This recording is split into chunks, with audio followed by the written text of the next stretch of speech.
Praise the Lord everyone. सबको जय मसीह की। आइए हम सब उस वचन को पढ़ते हैं जो पवित्र वचन हमें परमेश्वर के दास अपोस्टल अंकु यूसुफ नूरला जी द्वारा और परमेश्वर की दासी पास्टर सोनी यूसुफ नूरला जी द्वारा दिया जाता है।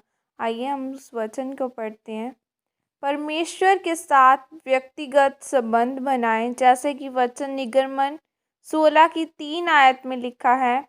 इज़राइली उनसे कहने लगे कि जब हम मिस्र देश में मांस की हड्डियों के पास बैठकर मनमाना भोजन खाते थे, तब यदि हम यहोवा के साथ हाथ से मार डाले भी जाते तो उत्तम वही था।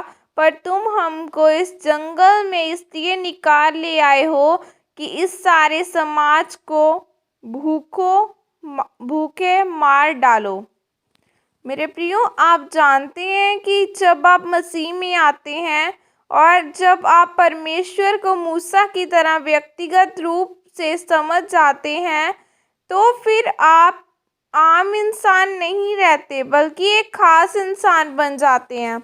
जिस प्रकार हम बाइबल में इज़राइली लोगों के बारे में पढ़ते हैं तो लिखा है कि जैसे व्यक्तिगत संबंध या नाता मूसा का परमेश्वर के साथ था, वैसा इज़राइली लोगों का नहीं था, क्योंकि मूसा का ध्यान परमेश्वर को जानने और उसकी गति को समझने की ओर था, लेकिन इज़राइली लोगों का ध्यान चंगाई, आशीष और चमत्कारों की ओर था।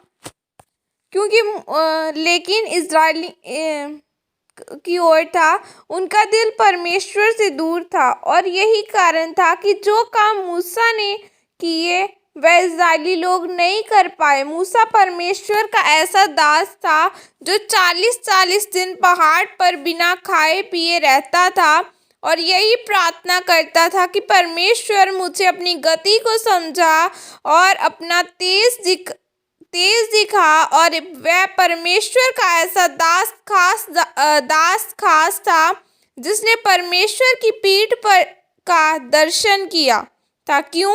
क्योंकि वह दिल से परमेश्वर से प्रेम करता था, उसका परमेश्वर के साथ व्यक्तिगत संबंध था। मेरे प्रियो, आज बहुत सारे विश्वासी लोग ऐसे हैं जो परमेश्वर के चिन्ह, चमत्कारों, चंगाइयों, छुटकारे और आशीष को लेना चाहते हैं, लेकिन परमेश्वर को नहीं चाहते। यानी उनका कोई व्यक्तिगत संबंध परमेश्वर के साथ नहीं है। बस वह यही चाहते हैं कि परमेश्वर मुझे चंगा कर दे, मेरा वीज़ा लग जाए। मेरे प्रियो, आप चर्च में आए, परमेश्वर ने आपको छुआ, आप चंगे हुए और आपने उस चंगाई को ग्रहण किया, लेकिन उस चंगाई में बने रहने के लिए आपका परमेश्वर के साथ व्यक्तिगत संबंध होना बहुत ज़रूरी है। जब हम बाइबल में दानियेल की किताब में शद्रक, मेशक, अबेदनगो के बारे में पढ़ते हैं तो लिखा है कि उन्होंने राजा नबूकदनेस्सर के द्वारा बनाई गई मूर्ति के आगे दंडवत नहीं किया, और जब उनको आग की भट्टी में डाला गया तो परमेश्वर ने उन्हें उस आग के बीच से आकर बचाया। कैसे? क्योंकि शद्रक, मेशक और अबेदनगो परमेश्वर के आगे प्रार्थना करने वाले व्यक्ति थे। उनका परमेश्वर के साथ व्यक्तिगत संबंध था, लेकिन आज लोगों का ध्यान परमेश्वर की ओर नहीं बल्कि अपनी आशीषों की तरफ है। जैसे इज़राइलियों का ध्यान सिर्फ अपनी आशीषों की तरफ था।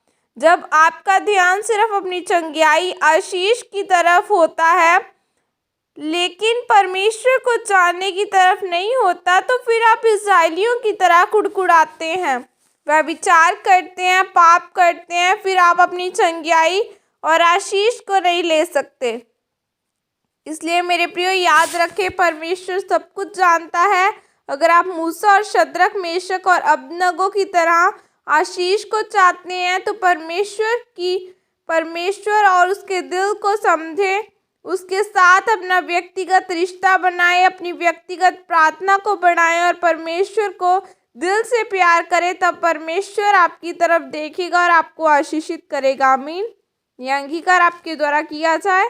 सर्वशक्तिमान परमेश्वर, मैं इस वचन के लिए पिता आपका धन्यवाद करती हूँ। पिता, मैं अंगीकार करती हूँ कि मैं आपके साथ अपना संबंध मजबूत करूँगी और अपना ध्यान चिन्ह, चमत्कारों की तरफ नहीं बल्कि आपके कामों और आपको जानने की तरफ रखूंगी। प्रभु यीशु मसीह के सामर्थ्य नाम में मांगती हूँ, आमीन। सबको जय मसीह की। God bless you all.